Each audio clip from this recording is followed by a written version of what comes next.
Hey there, chess champions and enthusiasts. Welcome back to our electrifying chess channel, where we dive deep into the world of mind-bending strategies and thrilling endgames. I'm your host, INI, and today we've got a special treat lined up for you. But before we jump into the action, make sure to hit that like button and subscribe if you haven't already. Now, let's unleash the power of the pieces. Today, we have a game between Ikhwan_Nazir and father_of_Josmanator. From the legal country of Israel, the white pieces are in the capable hands of Ikhwan_Nazir, while father_of_Josmanator commands the black pieces. Let's dive right into the action. 1. E4 E5, a classic opening, known as the double king's pawn opening. Both players vie for control of the center. 2. Nf3 Nc6, the knights are developed, aiming for central influence. 3. Bc4 Nf6, a symmetrical response from black, mirroring white's development. 4. Nc3 D6, we're seeing a slow build-up in the center, and both players are preparing for further piece development. The Four Knights game, Italian variation, is a classic chess opening that arises after the following moves. 1. E4 E5 2. Nf3 Nc6 3. Nc3 Nf6 4.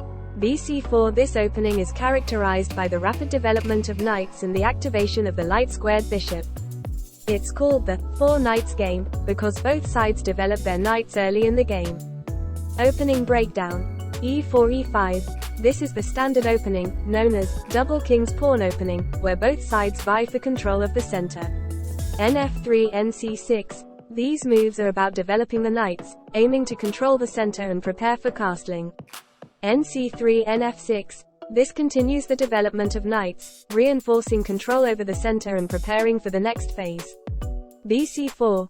This is the defining move of the Italian variation. It brings the light-squared bishop into the game, aiming to control the central squares and potentially put pressure on the f7 pawn. Ideas and strategies. Rapid development. Both sides aim for quick and harmonious piece development, preparing for the middle game.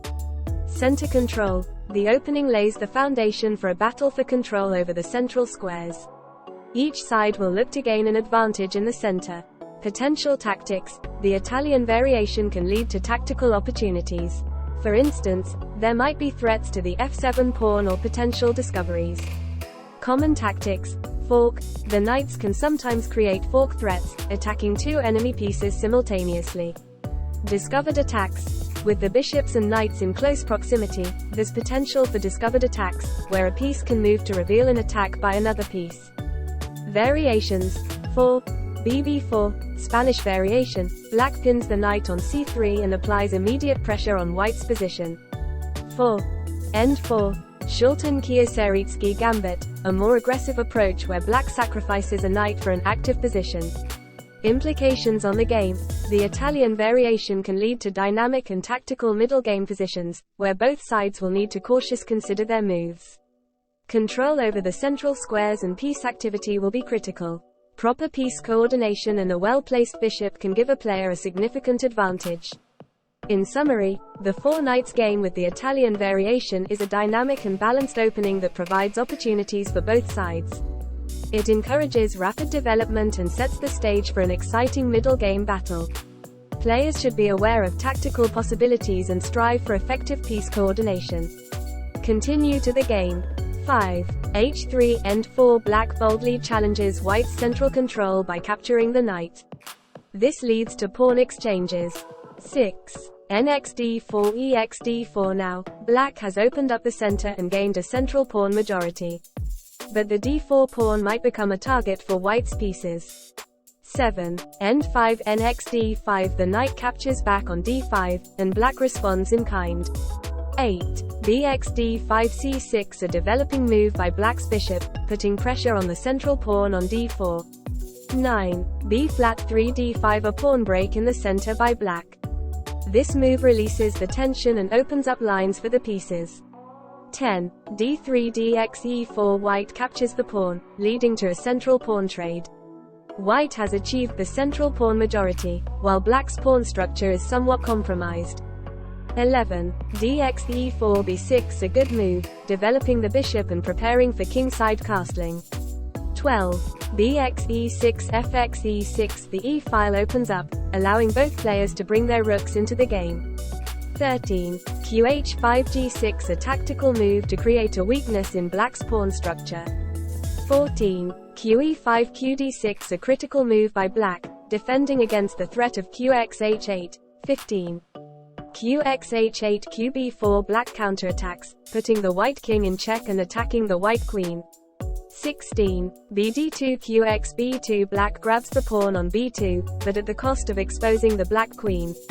17. qx-c2. White has castled kingside, while black doubles up their rooks on the c-file, eyeing the weak c2 square. 18. b-flat 4 c5. Black seeks counterplay by attacking white's pinned bishop.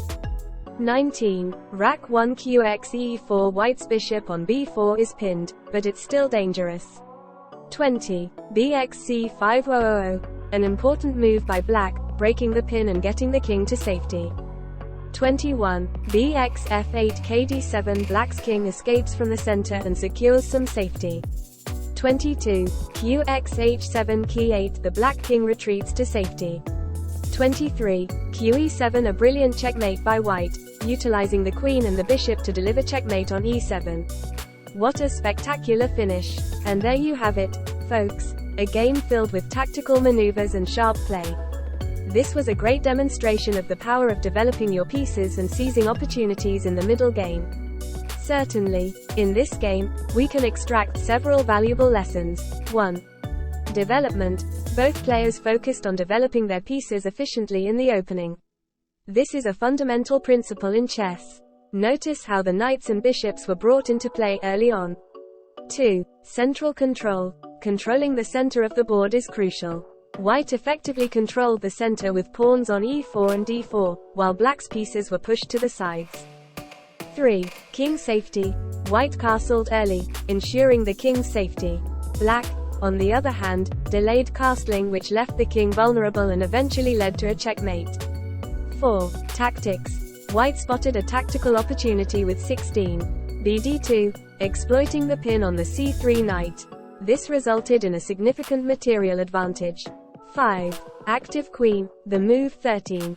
qh5 was a powerful move, taking advantage of the exposed position of the black king. It forced black to make concessions.